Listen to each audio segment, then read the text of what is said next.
Encounter कर देने से कोई योगी बाबा नहीं बन जाएंगे। जिसे मैं पूछती हूँ, बंदूक फेंक देता और अपने आप को आत्मसमर्पण करने जाता, उसके बाद पुलिस मार देती, तब फिर देखते कैसे उछलते हैं। तो मैं बीजेपी के नेता को देख रही हूँ, वो नागमणि जी को। अब आप बनिए भरत तिवारी, बन जाइए, बोलने से थोड़ी बन जाएगा कोई, ऐसा नहीं होता ना। जाके फोटो खिंचा रहे हैं, फूल डाल के, हाथ में पिस्टल रहते हुए एनकाउंटर हो जाता।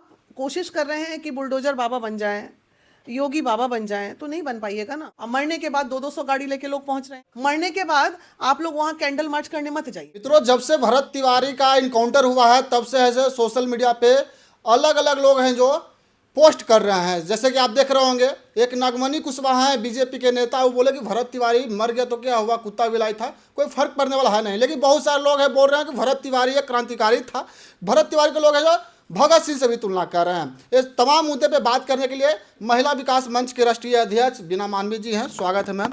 धन्यवाद। कैसे हैं? ठीक है। कैसे देखते हैं, भरत तिवारी का इनकाउंटर हुआ है तब से लोग हैं जो अलग अलग हैं जो बात है जो बोल रहे, बहुत से लोग समर्थन में उतरे हुए हैं और बहुत सारे कुत्ता विलासी भी लोग हैं तुलना कर रहे हैं, जैसे कि नागमणि कुशवाहा बीजेपी के नेता हैं। देखिए, भरत की मौत हुई है, ये सत्य है। एनकाउंटर हुआ, ये सत्य है। गलत तरीके से एनकाउंटर हुआ, ये भी सत्य है, ठीक है।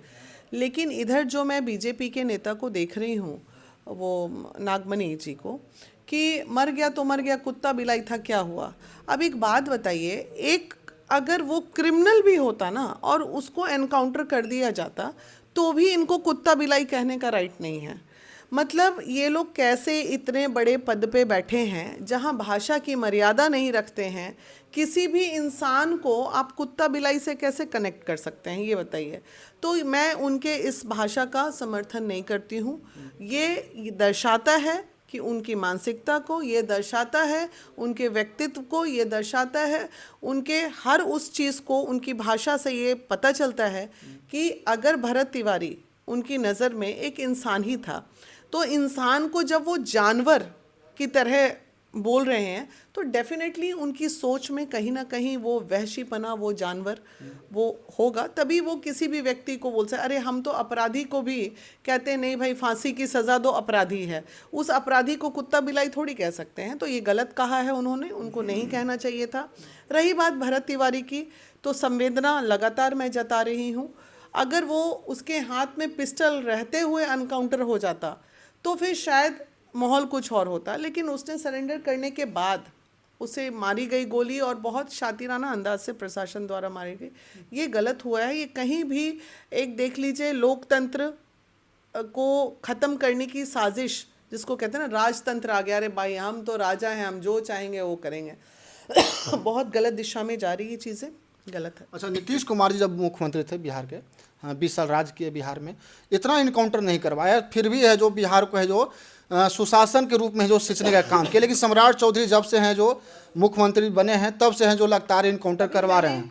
आज ही कहीं वीडियो देखा है, किसी का एनकाउंटर हुआ है, वहाँ 2 बच्चियाँ खड़ी थी, उसे भी गोली लग गई है। कहीं ऐसे ही स्क्रॉल कर रहे थे, दरभंगा या कहीं का न्यूज़ था। तो देखिए, एनकाउंटर कर देने से कोई योगी बाबा नहीं बन जाएंगे, ठीक है ना। चीटिंग करने के लिए भी बुद्धि चाहिए होता है।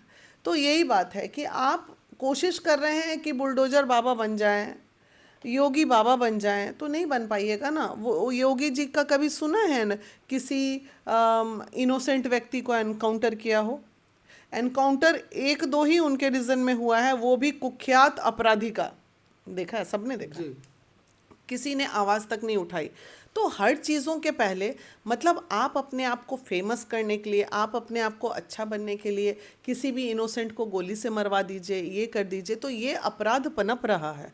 इस तरह के अपराध को पनपना कहीं ना कहीं बिहार का सर्वनाश की ओर बिहार जा रहा है, उसको रोकना बहुत ज़रूरी है। भोजपुर में जवेनिया गांव है, वहाँ पे बाढ़ आता है, लोगों को परेशानी होता है, और बाढ़ से लोगों को परेशानी होता है, उसीलिए उसको उठाकर है जो बिलौटी गांव में जो विस्थापित किया गया था, वहाँ पे बहुजन के तमाम नेता हैं लेकिन वहाँ पर नहीं पहुँचे। लेकिन जैसे ही भरत तिवारी का इनकाउंटर हुआ है तो सोशल मीडिया पर देख रहे हैं कि 5 जुलाई को है जो बहुजन महापंचायत वहाँ पे बुलाया गया है। तो कैसे जीतन राम मांझी भी है जो मुख्य अतिथि के तौर पर जा रहे हैं। ठीक है, सब लोग जाएं, उनको संवेदना करें। एक चीज़ मैं और बता दे रही हूँ, यहाँ पे एक चीज़ और हो रहा है। अगर जो ऐसा कोई नियम बन जाता कि भरत तिवारी के घर जाने के 1 किलोमीटर पहले सबको अपना कैमरा और मोबाइल रख देना है, तो देखिए वहाँ गांव खाली हो जाएगा। मतलब कहीं ना कहीं जो लोग जा रहा है उधर खाने के लिए जा रहा है। डेफिनेटली अगर आप संवेदना कर रहे हैं तो फिर कैमरा, कई वीडियो ऐसे आए हैं, कैमरा चालू है ना जी, वीडियो बन रहा है ना जी, अरे भैया ये क्या है। मैं इस डर से वहाँ नहीं गई कि लोग बोल देगा कि बस तुम्हारा ही कमी था, चलिए आई फोटो खिंचाने के लिए। आप संवेदना जहाँ बैठे हैं वहाँ से दिखाइए, उनको आवाज़ ताकत बनिए। आज वो जिंदा था, आवाज़ उठा रहा था, तो एक आदमी उसका साथ देने नहीं पहुँचा। अब मरने के बाद 200 गाड़ी लेके लोग पहुँच रहे हैं। अगर वो आपके समाज का बेटा था तो जीते जी उसका साथ आप लोगों ने क्यों नहीं दिया? ये सवाल तो हम पूछेंगे ना। अगर वो उस जमनिया गांव का आवाज़ उठा रहा था, अकेला लड़का, तो उस वक्त उस गांव के लोग एकजुट होके उसका साथ क्यों नहीं दिए? ये दुर्भाग्य है हमारे समाज का। और अब हर कोई बोल रहा कि मैं भी भरत तिवारी हूँ।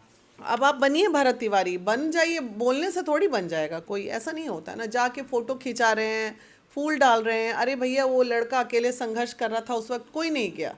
तो इसलिए जब भी कोई समाज में संघर्ष करता नजर आए, तुरंत समाज को एकजुट होकर उसका साथ देना चाहिए, ताकि समाज में एक खूबसूरती आ सके। जिस दिन वो पिटाया था, शायद डीएम या एसडीएम कहीं उसको मारे भी थे, उस दिन उसके पास संवेदना साथ देने कोई नहीं आया था। 2 गाड़ी पहुंच जाते ये लोग, आज सब पहुंच रहे हैं मरने के बाद। तो भाई जिंदा जब व्यक्ति है तो उसका साथ दो ना, मरने के बाद क्या कर रहे हो ये आप लोग?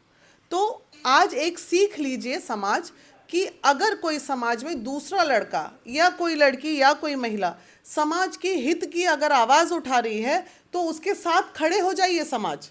मरने के बाद आप लोग वहाँ कैंडल मार्च करने मत जाइए, तो ये चीज़ गलत है। लेकिन हम सवाल किए जो महापंचायत बुलाया जा रहा है बहुजन समाज का, उसको लेकर वहाँ पे जीतन मांझी भी जा रहे हैं, उससे पहले क्यों नहीं वहाँ पे गए? अपने बहुजन समाज को देखने क्यों नहीं गए? क्योंकि वहाँ पे लोगों को रहने में प्रॉब्लम हो रहा था। जब कोई मामला तूल पकड़ता है ना तो सब लोग पहुंच जाते हैं वहाँ पे, सब लोग पहुंच जाएंगे, सब एकदम ऊंचा ऊंचा आवाज़ उठाएंगे। जबकि भरत तिवारी का तो रील्स और वीडियो सब पहले भी देख रहे थे। तो अब जो जीतन राम जा रहे हैं तो जाके चलिए, अब तो वो बिलौटी गांव का नाम भी भरतपुर से सुनने में आया कि होने जा रहा है, होना भी चाहिए। तो ठीक है, अब जो जाए भाई, बच्चा तो चला गया, जिसका लाल गया उससे पूछो जाके कि किसी का जवान बेटा मरता है तो उस माँ का क्या हाल होता है। उसके माँ का कोई दर्द थोड़ी वापस ला देंगे हम लोग। एक माँ का जवान बेटा मरता है तो माँ का क्या हाल होता है। लेकिन एक व्यक्ति हैं जो सोशल मीडिया पे काफ़ी दिन से बोल रहे हैं कि भरत तिवारी के साथ साथ उसका माँ बाप को मार देना चाहिए था, 1000 ब्राह्मण को इनकाउंटर करना चाहिए था। वो व्यक्ति ऐसे भी बजते रहते हैं, एनी टाइम बजते हैं। कुछ दिन पहले मेरे लिए भी बज रहे थे। तो उनके बोलने से क्या होगा? देखिए, कुछ लोग इस केस में अलग अलग तरीके से फेमस होना चाहते हैं, ठीक है? तो ऐसे बोलने, हर व्यक्ति का जवाब देना भी ज़रूरी नहीं है। अब सड़क पे हम चल रहे हैं, भौंकने वाले भौंकते ही रहेंगे तो उसके पीछे कितना लोगों का आदमी जवाब देता रहेगा। अब वो कौन बोल रहा है नहीं बोल रहा है उससे हमको क्या मतलब है? बोल रहा है बोलने दीजिए, उसका मुंह वो जाने। आप कैसे देखते हैं भरत तिवारी को? मतलब अभी तक 100 मेरी इंटरव्यूज हो चुकी होंगी भरत तिवारी के फेवर में। मैं इस एनकाउंटर को गलत मानती हूँ, मैं इस एनकाउंटर को बहुत ही गलत मानती हूँ। मैं इस एनकाउंटर का समर्थन नहीं करती हूँ। लेकिन अनंत सिंह बोल रहे हैं कि इनकाउंटर जो हुआ वो सही हुआ। बोलने दीजिए, वो उनकी सोच है, सरकार उनकी है, तो वो कैसे अपने सरकार के अगेंस्ट बात लेंगे? अब मान लीजिए उनका कोई अपना रहता, इस तरह बंदूक फेंक दिया रहता है, अनंत जी से मैं पूछती हूँ, बंदूक फेंक देता और अपने आप को आत्मसमर्पण करने जाता, उसके बाद पुलिस मार देती, तब फिर देखते कैसे उछलते हैं अनंत भैया मेरे। बोलना बहुत आसान है भैया, जिसका जान जाता है, जिसका परिवार उजड़ता है वही जानता है। बोलने में पैसा थोड़ी लगता है, चमड़ा का जुबान है, बक बक कर दो, बोल दो किसी के बारे में भी कुछ भी, क्या पड़ता है? उससे कोई फर्क थोड़ी पड़ता है। मेरे साथ महिला विकास मंच के राष्ट्रीय अध्यक्ष बीना मानवी जी थे और तमाम मुद्दे पे बात किए। बाकी आप लोग क्या सोचते हैं कौन को बताइएगा, वीडियो को शेयर कीजिएगा। जय हिंद।